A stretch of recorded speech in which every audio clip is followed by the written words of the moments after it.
Hey everyone, this is Satsunami from the Chatsunami podcast, and you're listening to Seismic Cinema. Without any further ado, let's get back to the episode. Hello and welcome to Seismic Cinema. I'm your host James, aka Big Brutus, and tonight, whenever you're watching, listening, I have got Colin, aka Ronnie. How you doing, mate? Aye, I'm good. Now we've finally got a decent signal to chat. Aye, it feels like we've been podcasting for 83 years now. So that'll put me in the mood to watch Titanic, which I'm never far away from. Aye. We'll talk about Titanic before we go into what's the script. They're doing a Titanic episode, so I look forward to that, boys, when it comes out. Yeah, it's one not to be missed. Alright, okay. So I think it's about time we plug ourselves before other people. So let's do that then. So it says we are Seismic Cinema, and you can follow us on Facebook, Twitter, Instagram, Threads, and TikTok for all the latest news surrounding what we're doing. You can listen to us on YouTube and Spotify, Apple Podcasts, and anywhere that has you, or you can get your podcast from. Okay. And we are part of the Podpack Collective. So again, that is a bunch of indie podcasters who are trying to make a difference to the podcast community. So you can check them out on Twitter, and if you go to the link tree, you can see the different types of podcasters that are there. And I dare say that we have had a few of them on before on our podcast, so you probably heard a few of them. So do check them out. They're good fun, and I'm sure you'll find something that tickles your fancy. Fancy taking a humorous trip down a random topic each week? You do? Well, you're in luck. Casting Views, presented by me, Dan, and a host of guests, bring you just that. With topics from the world of entertainment, science, sport, and everyday life, there's bound to be a topic that's going to inform and amuse. Catch Casting Views every Sunday on all listening platforms now. Oh, last but not least, you've got to help Gary buy a microphone. You can do that by going to buymeacoffee.com/Seismic Cinema, and all the proceeds will go towards Gary's new microphone. Are we sitting a gold mine, Colin? Did you say before? I said I've not checked it in a while, but I think we've received £10 in 2 years, so Well, that's not good. Not quite a profit, but Every little counts. yep. Okay. Right. Okay. So our episode today is Colin and I focusing and reviewing on the 2007 film Disturbia, and I'm going to give you a wee synopsis of stuff in a wee minute. So before I do that, I want to get into the what are you watching, Colin? So it's been 2 weeks since I spoke to you, really. What have you been doing in your 2 weeks off other than baby stuff? What have you been watching? Well, I'm still watching Billions. I'm on season 4 now. Enjoying it. Season 2 is probably the strongest. So that's my kind of long form show that I'm watching. And myself and Alien watched the Insidious 4 films quite recently. We watched a few films actually. We watched Knock at the Cabin and that Night Swim, which was an interesting experience. What else have I been watching? I've been watching I took a random urge to watch the Lord of the Rings trilogy on Now TV, so I've been watching Fellowship of the Ring, and I'm trying to think what else I've been watching. If anything else comes back to me, let you know. I've got a guilty pleasure show, but I'm quite embarrassed to share it. Hey, don't you? I mean, I've shared what I've been watching, and I'm going to again share it with you. Well, it's a good business management show. It's called Emily in Paris. I should have kept that to yourself, mate. It's all about marketing. Aye. If that's what you want to dress it up as, mate, then that's absolutely fine. I'll Emily take the hit. Paris. I'll take the hit for that one. Everyone's got their own wee guilty pleasure shows. Had you seen Lord of the Rings before? Is this a new thing for you? No, I've watched the trilogy before. I've never been like massive on it, but I it's one I've been kind of considering rewatching. I've seen all the Hobbit films as well, which I think get a bit too much hate. I actually remember quite enjoying them, particularly the soundtrack. There was quite a lot of great songs that came from it as well.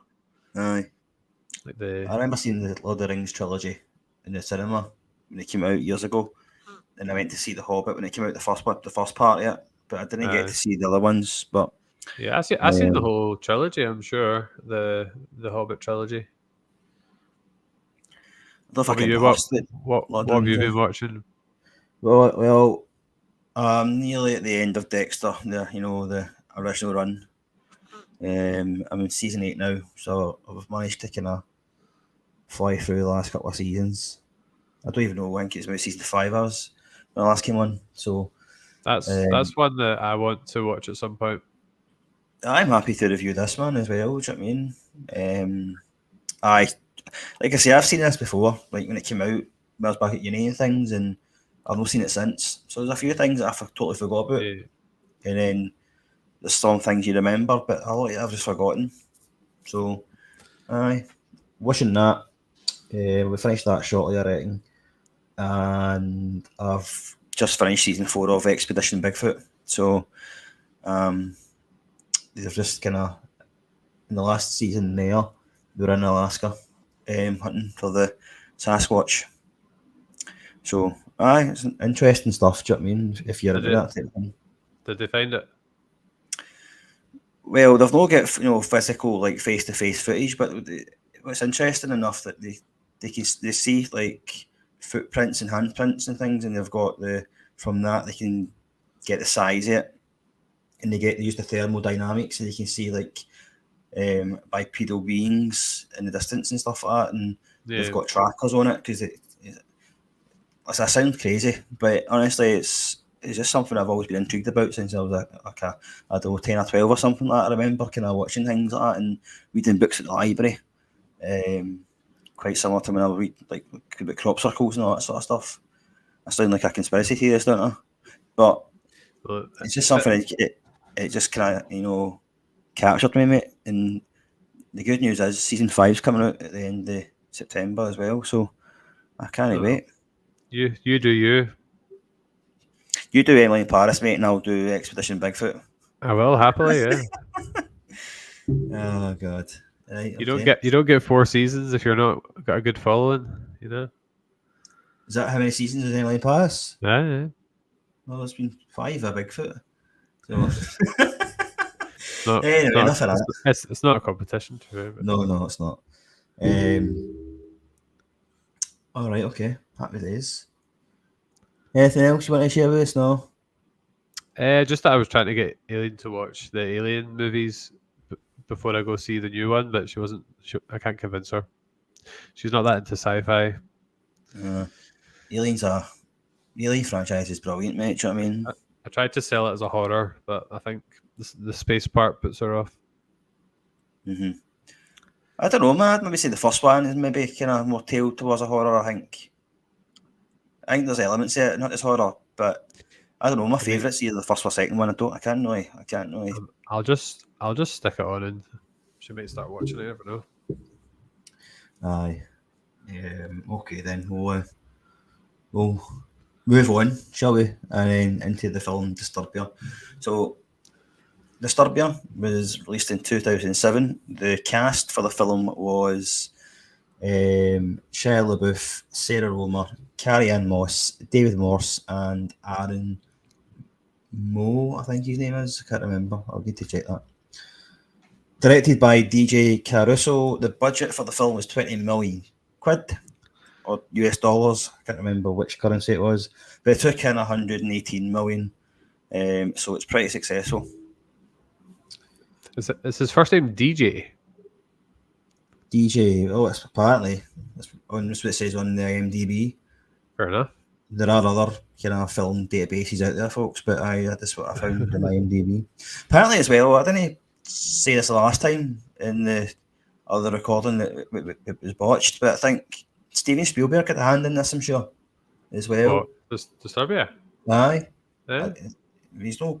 I mean, stuff I've read about it, especially when I went into I'm going to go and talk about it now. It's inspired by the Hitchcock film Rear Window, and it even went to court because of how similar it was. The judge ruled that it did not copy, and so it won its court case. But as I was reading through about that, Spielberg's name came up a few times, so it must have had some kind of part in it. Rear Window, a Hitchcock film. Have you seen Rear Window, Colin? No. But might be worth checking out just to see how it does match up. Aye, I've not seen either, mate, so I think I might try and source it somewhere and see how similar or dissimilar it is. Yeah. See, to be honest, there's always going to be movies that are similar to other movies. Like, movies are going to go on for the rest of life, so that trying to have a completely original idea is not going to be easy. I know. Right, okay. Synopsis of the film then. So, the film follows Cale, a high school student placed under house arrest after an altercation with a teacher following his father's tragic death in a car accident. He's confined to his home and strapped with an ankle monitor. Cale becomes increasingly bored and starts spying on his neighbours to pass the time. His casual observations quickly turn dark when he begins to suspect that his neighbour, Mr. Turner, is a serial killer.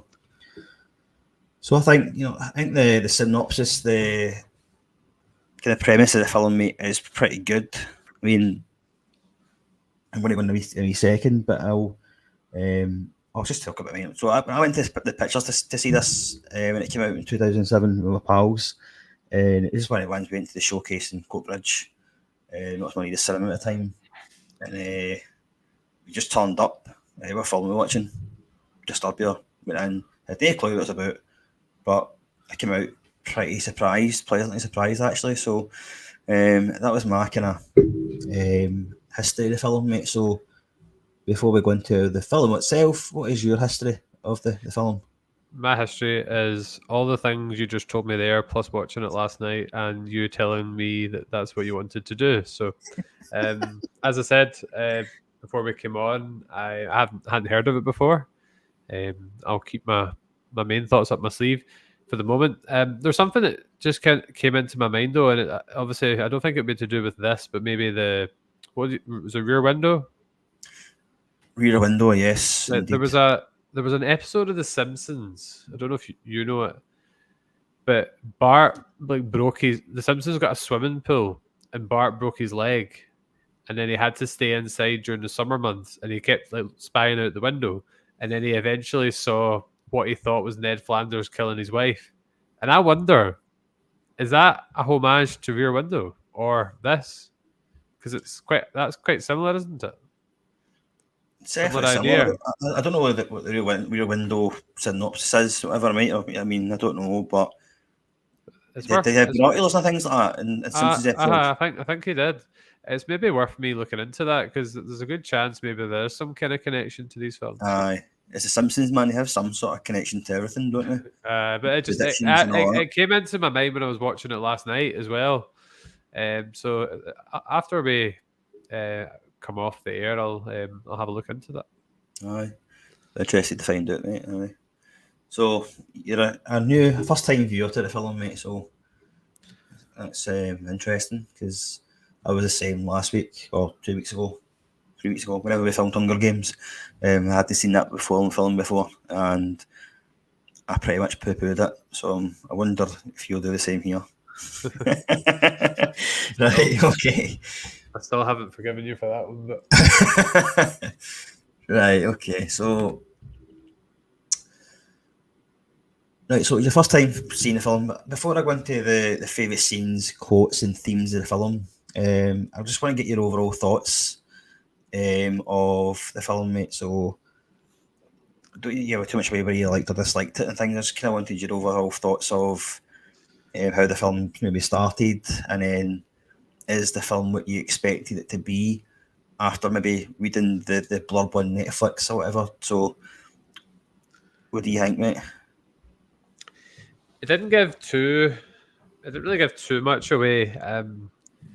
I don't think it mentioned the car crash in the synopsis that I read, so I was quite taken aback by the sudden nature of what happened and the kind of brutal nature of it as well. So it's obviously something that he'll probably never get over. I kind of thought it was a bit of a film of two halves, in a sense of, I felt the first half focused a lot more on just, obviously they were building up to that, but they focused a lot on his relationship with I keep calling her the girl next door because I've totally forgotten her name. Ashley. So they focused a lot on that, and if you hadn't read the synopsis, you could maybe be forgiven for forgetting that it was meant to mostly be about the serial killer neighbor, because there's just like wee kind of snippets of that maybe in the kind of first hour of the film, because I kind of watched it in two parts because I had to go pick somebody up. But then the second half was a lot more focused on that, and that's where maybe some of the horror elements came in and the kind of stakes jumped up. So in terms of, was it what I thought it'd be like? Probably. But there was the kind of the twists and turns as you go. I've got a lot to say about as you will too, the reason why he ends up under house arrest in the first place. Yes, that's one of my topics of discussion. I think for like I say, when I went to see this when I was 2007, was that 23s? I just don't know what I was expecting, mate. But I think at the same time, mate, it was good in a way, because I love horror films, and I like psychological horror films, and I like thrillers. It just kind of, there's a wee cat on the screen there. Hello. I was kind of thinking at a distance to just caught something in my peripheral vision. There you go. He's breaking out of the jail. That's it. Crazy cat in the jail. Anyway, what was I saying? So it kind of mixed a lot of genres together. I don't know if I did like the girl next door Ashley aspect. I don't know if it was required. It just seemed, well, I'll go into that later on, it just kind of seemed full in there. But I still enjoyed it nonetheless. I think it was, a good aspect, a good kind of core of actors. Just to counter what you were saying, if they didn't have the whole Ashley relationship, then they wouldn't have been able to thread in the wee hints as easy. Because if the whole film was just focused on his suspicions of the neighbour, he kind of needed something that would take his mind off it. So he'd be surprised, you know. I know. I think it did do that initially, but I think his mind was obviously so focused on Ashley as well. So I think, I get what you're saying, mate. I maybe just kind of knee-jerk in that reaction, but it does have a purpose. You can understand in his situation though, where he's under house arrest, can't see anybody. He's a young guy. Like, that's why I mentioned it had a kind of rom-com, like teenage part, like a kind of American Pie kind of like feel at times. Not to that extent, but you had the best friend Ronnie, who was like the comic relief, and then you had Ashley, and then those were the only young people you see apart from the neighbor boys, which is an interesting part as well. That's good. Okay then, so that was just kind of general thoughts. So I want to kind of move into kind of specific scenes then, mate. And I've got a few questions for you. I don't know if I'll give you the questions after we talk about the scenes or at the very end of the scene. I'll decide that at the time. So I want you to, what your favourite scenes, but maybe the most memorable scenes that you might want to discuss. I think I know what you're going to say first. Do you? I think so. Because I don't even know what I'm going to say. The teacher one. Aye. Right. So It just made me really angry because at first I was like, does he not know that what happened to the boy's dad? And then I thought about my own job, and I'm like, if a pupil's parent died, you would know, you would get told. So at first I was like, right, he doesn't know. This is just his teaching style. But then when you realize he does know, and he says like, "What would your dad think?" And then the next scene is him in the court, or the youth court. It just made me so angry. I was like, one, how could you, like, as in a position of trust as a teacher, how could you treat a young guy like that who's been through that? But then also then to take it to court as well, it's so petty, and just you don't see the teacher again, although they make it out like he killed him rather than punched him a few times during the film.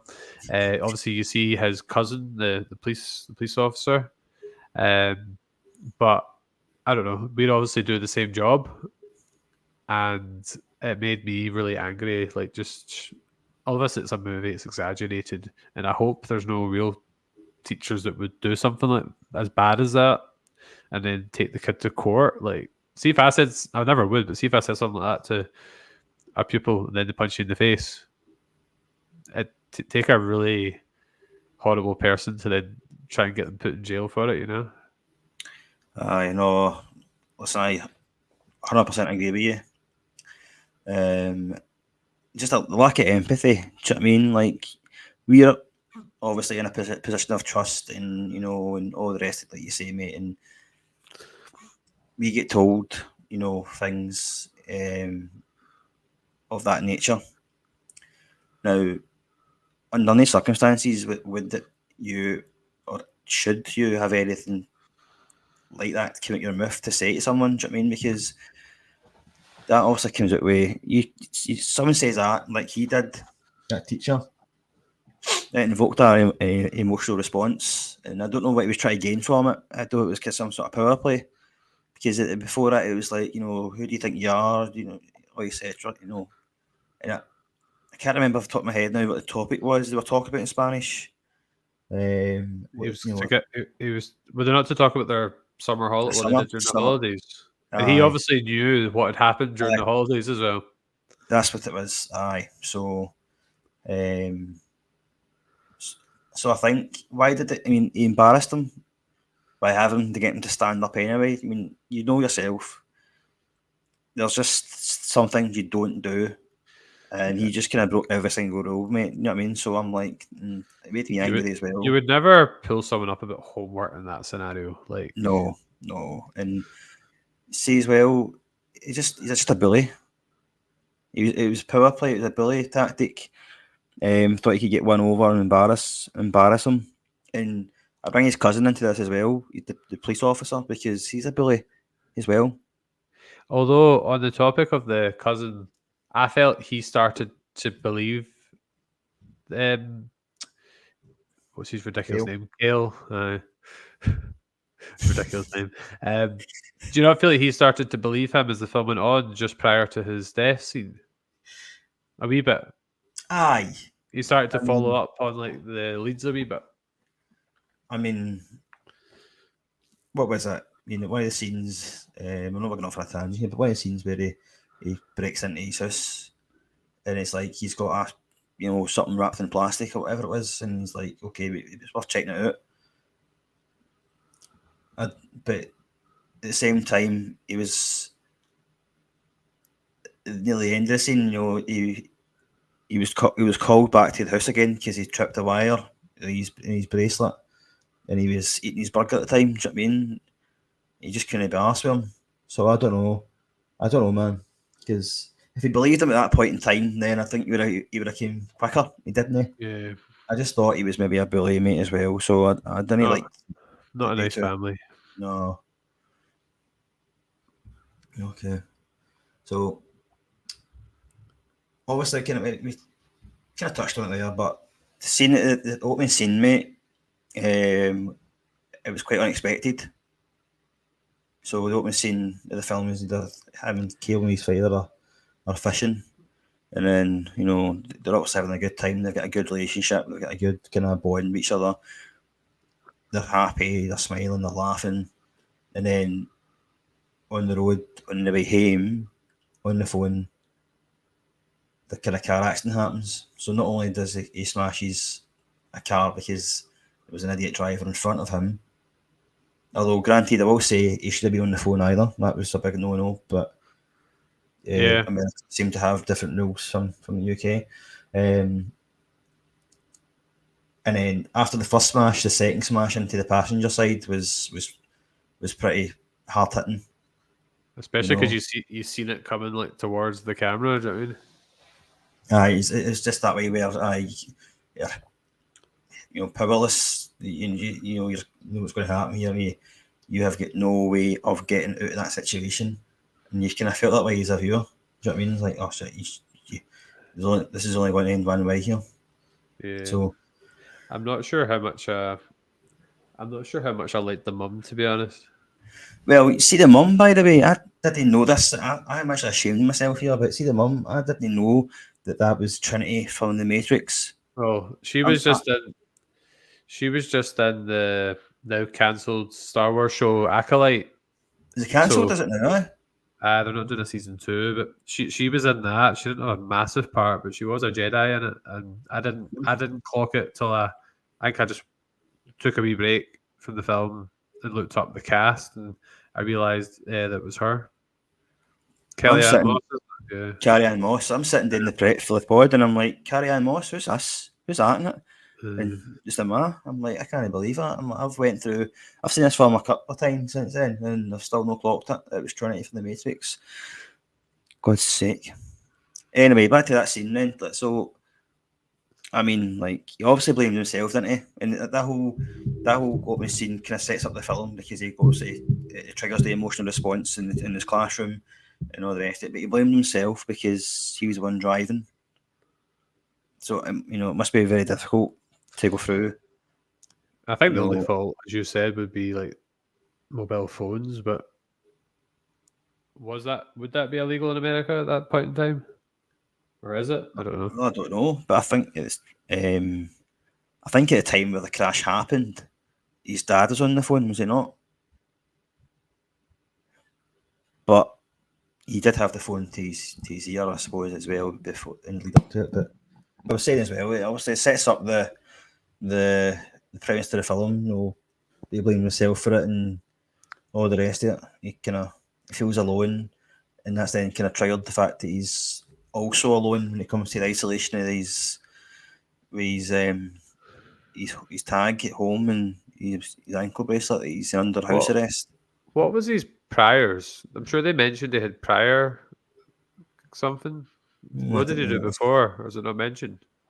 I didn't know. I don't know. I didn't pay attention to that, but if it did, I'm sure it mentioned they had like prior, like not convictions, but prior misdemeanors. Aye. Could be wrong though. Like I say, like he went to court and because he punched his teacher on. Granted, being punched isn't always a nice feeling, but like you say, he kind of brought it on himself. Do you know what I mean?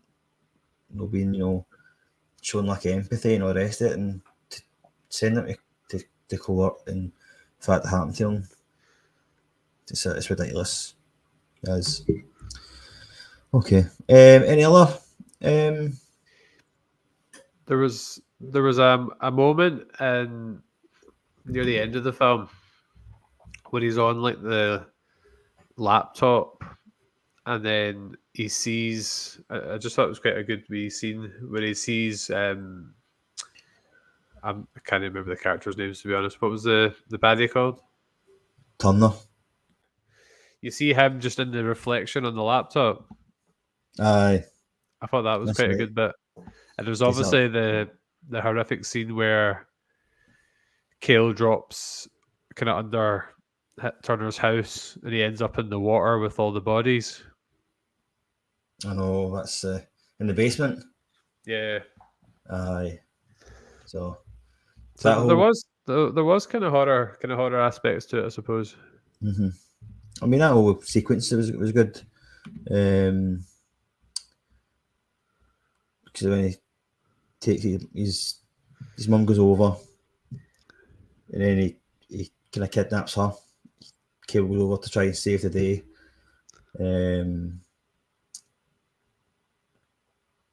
Of course, that's when Turner comes over with the is it a baseball bat or something he's got, and then I think so, yeah. aye. But see as well, see the whole kind of before we get to the basement, because I want to go into that a wee bit further. See the size difference between Cale and Turner. It's a wee bit kind of, I don't know. Zaff. I mean, if he wanted to, Turner could have squished him, man. I mean, see the screen name? Do you understand it? Tell me, and then I'll tell you if I understand it. Big Brutus for the Green Mile. I've not seen the Green Mile, so Oh, that's why we started the podcast. We can put I thought that. you'd seen it. We can put that on the schedule if you want. Well, I tried to put in the schedule, but it was never. It came off Netflix at the time. Anyway, so Big Brutus, he's in his. So Turner is Brutus in the Green Mile. It's a great movie, mate. I just assumed it was a reference I missed in this film. So I just thought of another. Sorry, you go.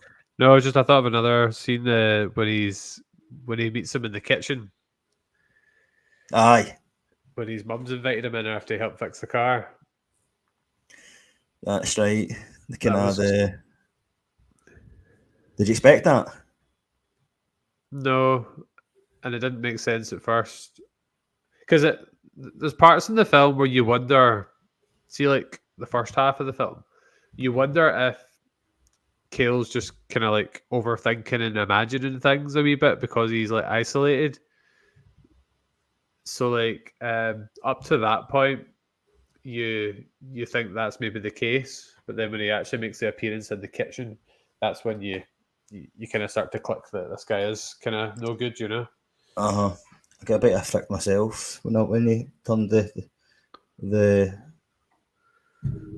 fridge door in. But to be honest with you though, I think it was kind of not that expected at that point in time. But remember the night before, he was messing around with his camera and it accidentally flashed. It was the time with the redhead, and he had the redhead in the house. And he was, they didn't know if he was going to kill her or not, and they thought that she left. But he was kind of messing with his camera, and it flashed. And then he looked up, and Turner was just looking out the window, looking straight across to his house. Yeah.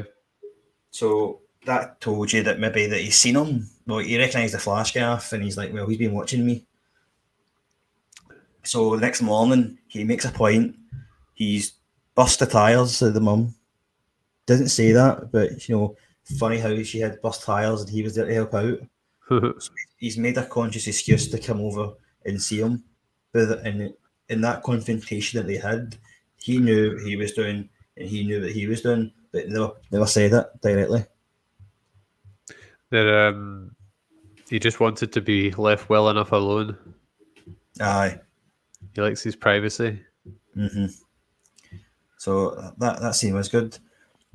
Another scene I thought was good as well, mate, was the one. Which one I'll go with first? The bit where Ronnie disappears. Aye. So he goes in the house because he's left his phone in the motor. Because this is obviously a scene afterwards that they were stalking him, and he's trying to get as much evidence as possible about the motor, but he left his phone in there. He's got to go back into Turner's house, into his garage, or garage, as they would say in America, to get his phone for the car. Or the video camera. Is it a video camera? No, it's the car. His phone. Aye, his phone. And then what's happening again? He just kind of runs about the house. He's on the phone, and he's if he's getting chased and he's knocking stuff over and whatever, and you can see things. But it's that element because we're just taking his word for it, Ronnie's word for it. We're kind of seeing and hearing things through Cale's point of view, And then obviously at that point in time where he's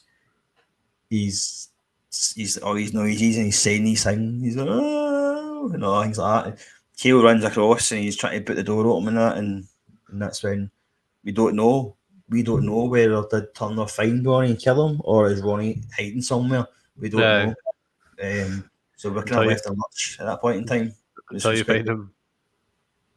Aye, we find them. So we find them, and this kind of annoyed me as well. So we find them, right? But see, before he phones Kale. By the way, what did you make of Kale's ringtone? Yeah, I remember that. Yeah. Do you want to sing it for me? No, maybe in the episode. I didn't. I don't have a high pitched voice enough to sing it. What was it? Aye, so basically, he's seen his mum go across into Turner's house. She's trapped the door, and she's waiting to get in. In between time, Ronnie phones Kale's phone, and Kale goes, "Where are you?" And it's just a picture of him, kind of stuffed in somewhere. We don't know where it is, and he's like, "What? Oh my god!" It's like, son of a bitch has done that to Ronnie. But he looks closer. What does he see when he looks closer that he knows he's in his house?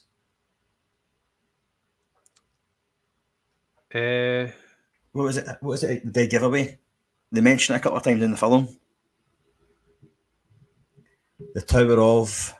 Oh, yeah, the Twinkies, was it? The Twinkie Tower, aye. So that's in the cupboard. You go, that's my cupboard.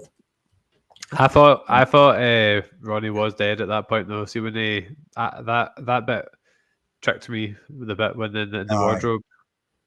I wasn't sure if he was dead or not, to be honest with you.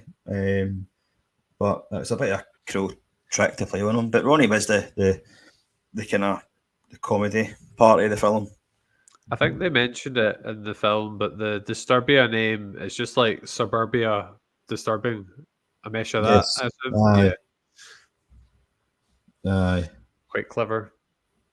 See, because at first when we started watching the film and it just said the neighbour was a serial killer, I actually thought Ashley was going to be the serial killer.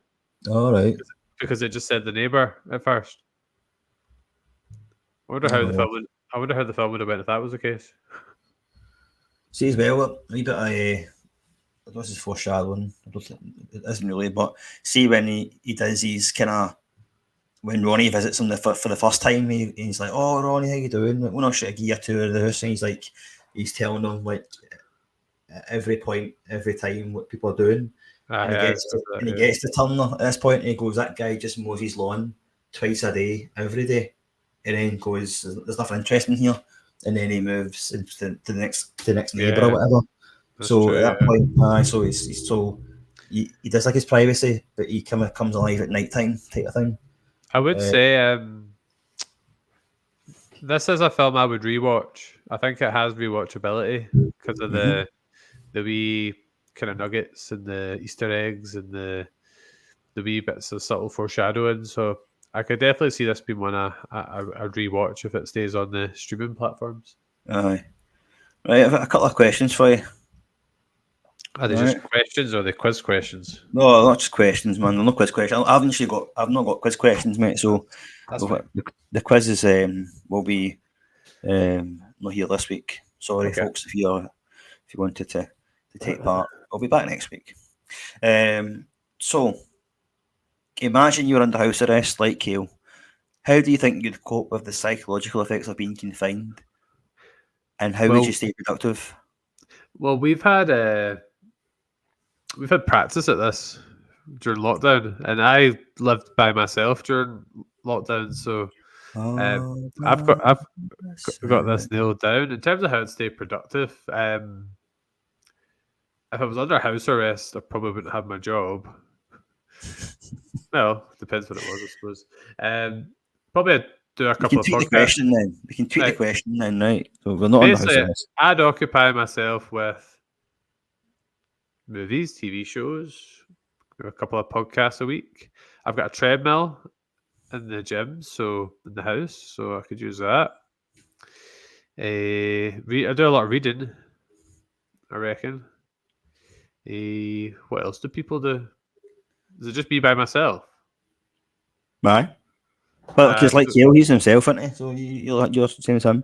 So reading, podcasting, exercise. How would I cope? How long for 3 months? Aye. I'd probably struggle, to be honest. I like my fresh air. Well, you've got I can't remember how many yards it was, but you can get to your Yeah, front back garden. Might not be You know the what I worst, mean? to be honest. It'd be quite peaceful. Aye. I really do. At some point, I'm sure we'll come to it. We really need to do a deep dive into Kale as a character and his antics, should we say? His antics. Just in general. He's, The ethical nature of it all. yeah. You mean? Aye. And how some people respond to his behaviours. Aye. Okay. Right. Do you answer the first question? To summarise,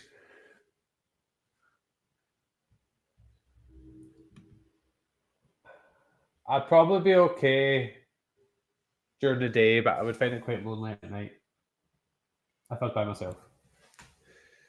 I wouldn't start spying on the neighbours though. I think that's a bit weird.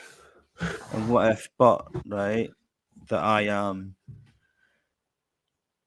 like Kale's mother, and I just start chopping up the wires, the cables for your computer and your laptop, and so you're struggling in that regard, wouldn't you? Guess what happened to him? I still have my books. Aye. But you've changed the scenario now. Now I'm living at home with my mum, so that changes the dynamic completely. As the famous Roddy Piper says, whatever you give me the answers, I change the questions. So, Yeah. aye. Anyway, So- for wrestling, for those who like pro wrestling. Right, next question then. I suppose you've kind of answered this, I suppose, to a degree. So, if you had access to any surveillance tools, i.e., binoculars in this case, would you use them? And where would you draw the line on what's ethical or unethical to observe? I don't think I would use them, to be honest. I'm not particularly interested in what other people do, if I'm honest. You should have me. I picture you, mate, to be the nosy neighbour. No. Well, neighbourhood watch. The president of. If there's excessive noise, so much that you can't sleep, which has happened to me before, I have reported that. I must admit. I'm talking. I'm talking like 2, 3 in the morning, blaring music. Okay. But no, I'm not particularly interested in what other people are doing, to be honest. Ken. And I feel like any use of binoculars or was someone using a submarine? What do you call it? A periscope. Is that it? You know what I mean? Yeah. Is it a periscope? No. Periscope, is that it? Aye, I think so. I could be wrong when it look that up. If not, I've made Where's the volume gone again?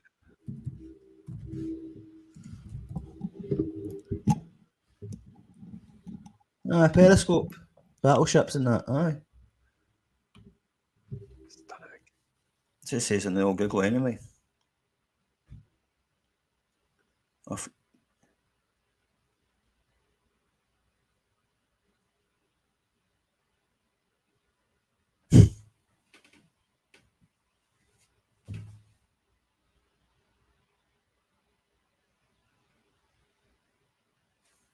Hello. I don't know what it just keeps doing things by itself. Anyway, a periscope on a submarine, mate. It's a periscope. Yes. Anything like that, I think is weird. I don't think you should be looking at other people's windows or gardens or the likes. Does Paul look into your window? Or did they used to? Paul used to always look into my window when I lived in my old house. And he would send me like messages that I felt like I was being spied upon. But since it's Paul, I'll let him off. Aye. What about your answers to the 2 questions? Oh, you went. Well, what was the question again? I'll get them up. Right. So, how would I cope?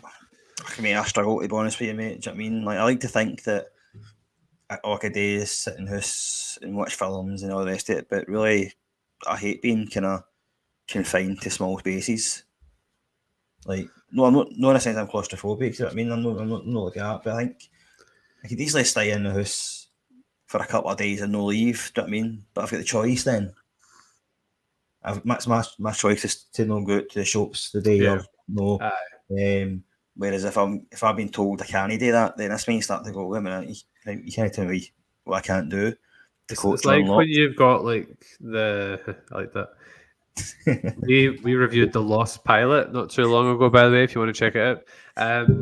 It's like if you've got like someone coming to check the boiler or someone coming at like a set time, like a delivery person, and you have to stay in the house. It's like a really nice day. That kind of vibe. I can think of one exception to my second answer. Right, The only time I'd ever look out the window with a periscope or a binoculars would be so I can spot what's the script.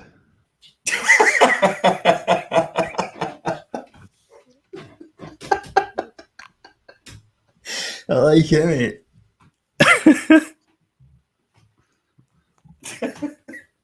We're not paid to endorse them, by the way. Oh, that was totally unexpected, mate. I'm actually melted here. Aye, so I can't follow on from that, mate. That was good. No, we're not paid to endorse what's the script, but I think with these crackers, I think we should be. So where's the script? You can find them through a binoculars or a periscope.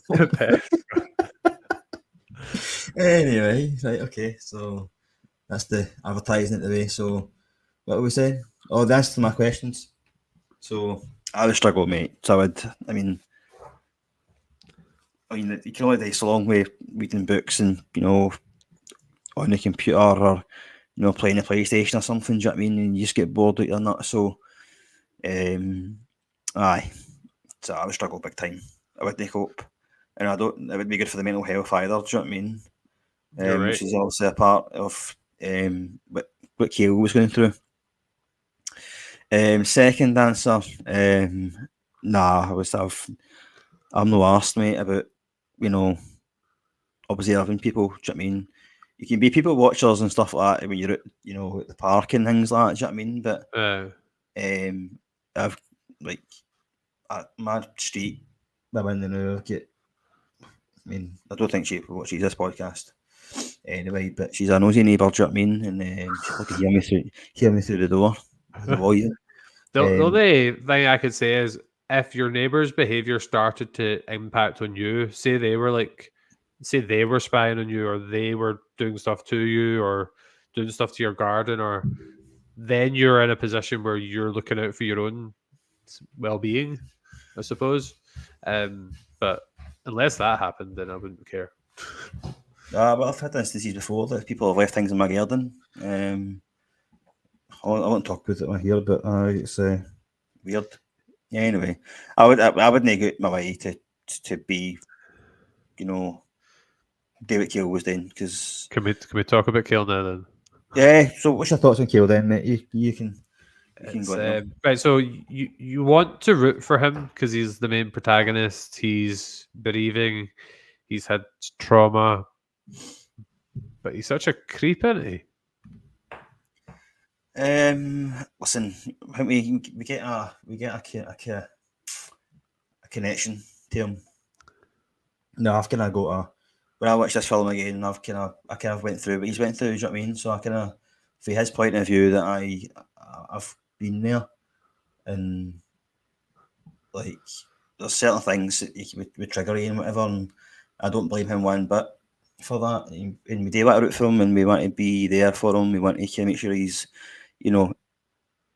he's doing the right thing, but I creep because he's just watching his neighbours and watching the girl next door and things like that. Is that what you mean?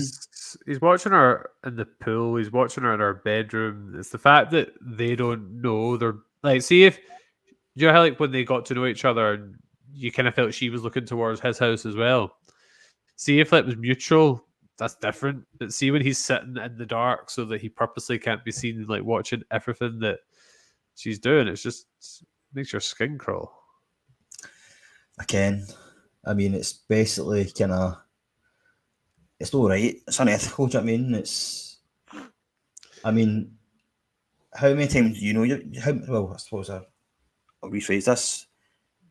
You never know when you're being watched. Well, Right. if you're in your bedroom with your blinds closed, most people tend to close their curtain or their blinds, particularly when they're getting changed.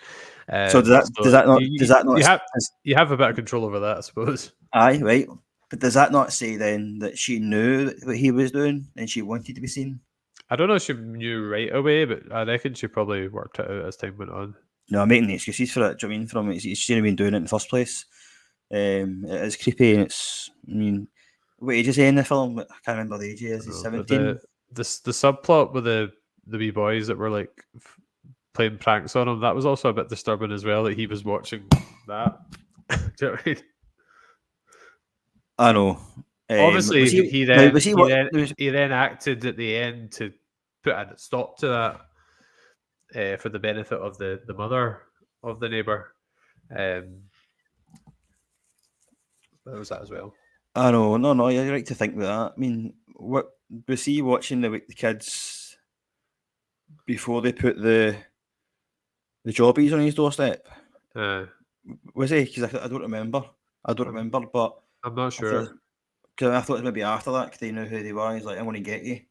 Yeah. But even then, mate, it makes no excuses. I mean, it's. But he should have been in police trouble for more than what he was actually in trouble for. Let's just put it that way. Aye, I mean, I know. I'm just trying to think. The bit I found the weirdest was, see when she finds out that he's been watching her the whole time. Aye. She thinks it's like the sweetest thing she's ever heard, and it's like, what? It reminded me of the obligatory Star Wars point when Anakin reveals he slaughtered the Tusken Raiders and Padme falls in love with him because of that. It was that was like you had to like suspend your disbelief there a wee bit. I think that she would actually be okay with that. Do you know what I mean? Because he went off on a rant and saying you do X, Y, and Z at time, and A, B, C, and you do this, and I noticed this, and it's like, oh man, this is a stalker material. Do you know what I mean? Like, fuck, and it's like, and then she just says that's the sweetest thing or the best or the cutest thing I've ever heard of, and I'm like, oh, that's what I think it's because he had noticed all these wee details about her that maybe other people hadn't mentioned. That's maybe what I reckon. If she was older, she wouldn't have reacted like that. It was maybe a wee bit of like naivety at the age. Aye, well, there's that, and she's also hinted as well that she's not got the best relationship with her mother and her father. Do you know what I mean? Because she was forced to move there, and you can see through the point of view of Kale that she was arguing with her dad a lot. You heard the ringtone that Ashley had for her mother phoning her. The do-no-no-no, as if, it's like, danger. And so, and she doesn't get noticed. No by her parents anyway, do you know what I mean? And I think that maybe because he noticed her through the creepy nature of it, then she seemed to enjoy that. You know what I mean? It's a bit like the Stockholm syndrome that they talked about in the film. Something I just thought of is probably meant to be like this, but he's obviously under house arrest and he's really kind of isolated, but I suppose she is as well, as you said, because she doesn't have that good relationship with her family. She's just moved there, doesn't have any friends, so she's isolated in her own way as well, which obviously drew them to each other. Yep, definitely. And then you also sense the jealousy, I want to say. I don't know if it is, but remember when she said she's throwing a party, and then you don't have any friends here. I was like, aye, but I can't remember. It's Skinny Minnie, I think her name was, or whatever. Where did you hear that? Where did you hear that name? And he's like, no, I don't mind, but he is kind of jealous to the fact that he can't go yet. Do you know what I mean? And he's not involved in it to the point of that he changes. Well, he turns the music up in his house so that it drowns it out. And that's obviously the night after, or the same night as he tells her that he's been spying on her a lot, and that's when they kiss for the first time. Do you think he's quite controlling as well, though? Like, as soon as she's got other friends or another guy goes near her, like, it becomes quite, like, controlling. Do you think so? Like, oh, I didn't think you'd conform that fast. It that's becomes quite, like, nippy with her, considering they've just started talking. You know what, you're right. When he said, I didn't think you conform that fast. That was a bit of a red flag. But I don't know. I mean, you know he's got a good relationship with Ronnie. I mean, that's the only thing you see, really. But he even treats Ronnie like crap sometimes as well. But yeah, just went through an emotional ringer though, so you can't really blame him for that. One scene before, I know we're kind of at the hour mark now, roughly. What do you think of the scene when they want to go into his car, and so they follow him into the hardware shop, or Ashley follows him into the hardware shop? Turner, I mean. Yeah, I thought it was it was quite scary, that scene, like, because that's when he locked her in the car as well, wasn't it? Aye. That must have been pretty terrifying for her. It actually reminded me of did you hear where the concept for the Texas Chainsaw Massacre came from? I don't know. The guy who wrote or directed the film, he got the idea because he was in a hardware store and he was like, just randomly, he's like, imagine someone just bought a chainsaw and just started killing people. Like, that's kind of what that scene reminded me of when he's going for like the buying things. But how do you think this film would have turned out if it turned? Do you think it'd have been better if it turned out the guy next door was innocent and it was all in his head? Because that would have been quite kind of psychological thrillery, a bit like. I'm trying to think of another film that was similar to that. Like Shutter Island type thing. Aye, Shutter Island. That's what I was thinking of. Yeah. I don't know. I like Shutter Island, mate. It's one of my favourite films. I think it's. Had it been done before, I think it would have been better. It would have left it up to what a kind of Inception type thing. What was real, what wasn't real, and you could have played around with that for a lot of it. I mean, to be fair, he did look like a serial killer. Do you know what I mean? And he had the hallmark set and all the rest of it. He could also pull off the nice guy bit when he wanted to. Aye. The mum's just. Don't know. I didn't take to the mum at all. Like, the first thing you see is her like snapping the wires, and then she's not. Obviously, she doesn't know why her son thinks this guy is a serial killer, but she's just quite naive, just going into this guy's house, and then it'd be interesting to see. Do you see the mum after the fact? Like, do you see what she's like? Is there a wee scene where you see the mum like after all this has happened, or am I making that up? No, I see her at the end when he gets his bracelet cut off. And she has to pay the incarceration fee. Yeah, I quite like the stakes of, like, you knew that he couldn't leave that certain perimeter, and there was like all the scenes where he's right at do you know how he made his own barrier with the tape and stuff? Aye. I quite like that because it gave you as the audience that kind of feeling of claustrophobia in a sense, like he can't leave here. And it was quite nice at the end. You know how he couldn't reach the Ashley over the fence, but then when he's obviously got his ankle bracelet off at the end of the film, he's able to like go and give her a kiss at that point. Yeah, that's true. See, going back to the hardware store, how because we knew that Ashley was stalking and kind of watching Turner, but at the same time he knew that she was watching him. Yeah, you know what I mean. So it kind of flipped quite quickly, and he looked her in the car, and it was quite I was kind of building the suspense as well. But then afterwards, she was a bit like, he was quite friendly about it. But the way I viewed the scene is it it was pretty scary, and she could have easily have had a worse outcome. Oh, absolutely. She was completely vulnerable at that point in time. And Especially when he like grabbed her hair as well. Or definitely not friendly about it. He was passive aggressive in every way, shape, or form. Do you know what I mean, other than physical? Yeah. I mean, if that hadn't, red flags at that point in time, then what would have done?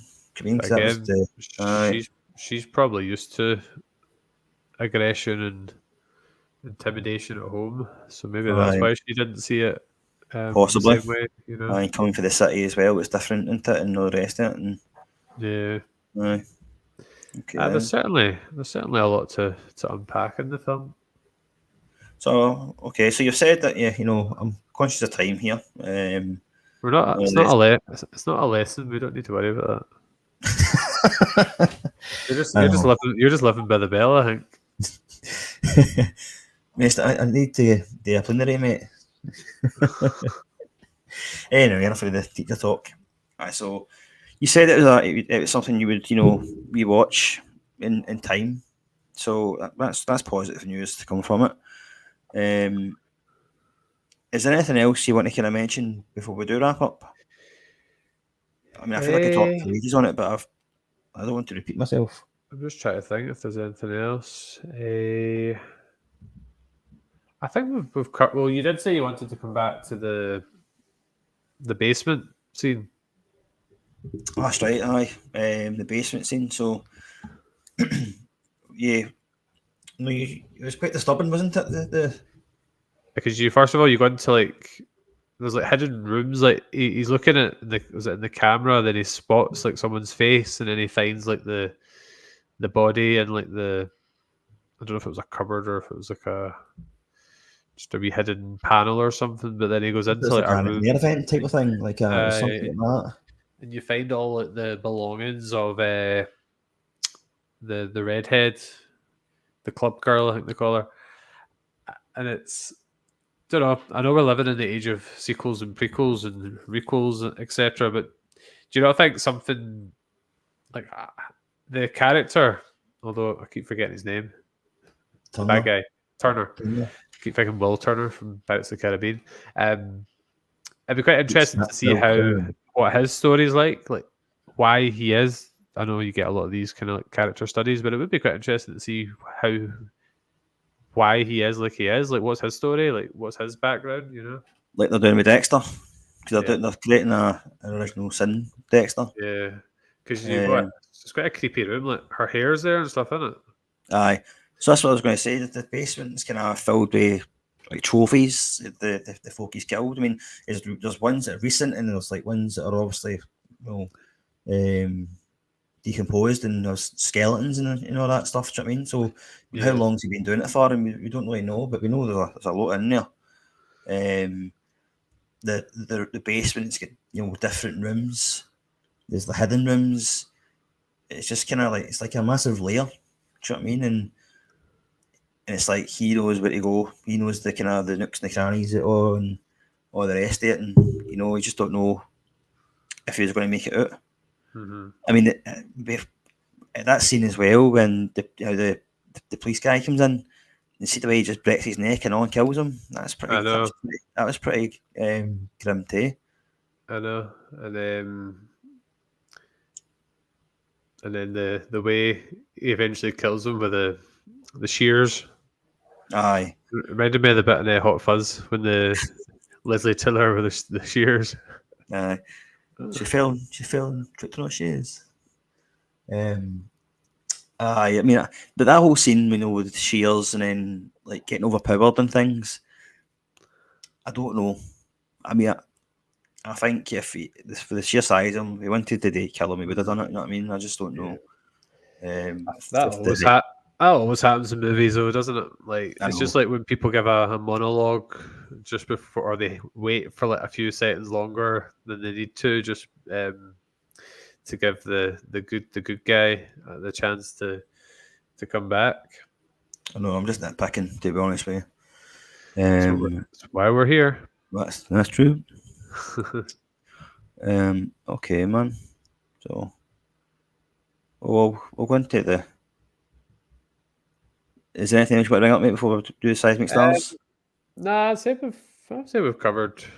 I'd say we've pretty much covered it, to be honest. If there's anything that our listeners and viewers think we've missed, then feel free to let us know. Aye.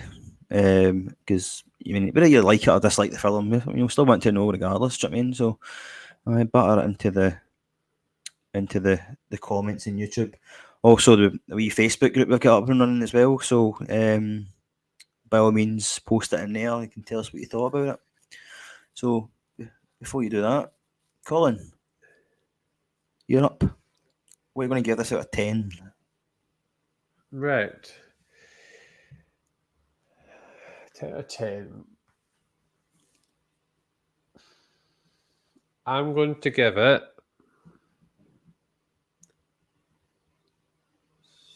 7.5 with potential for an 8, but probably 7.5.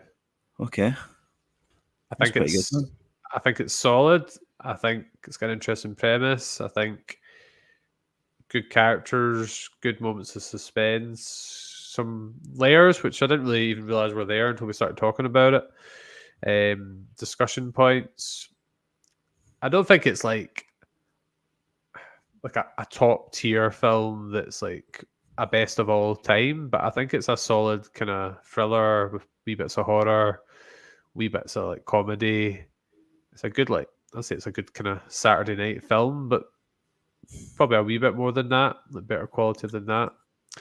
And I think the fact we've had a kind of hour-long discussion around a lot of the themes and stuff, there is quite a lot to unpack there.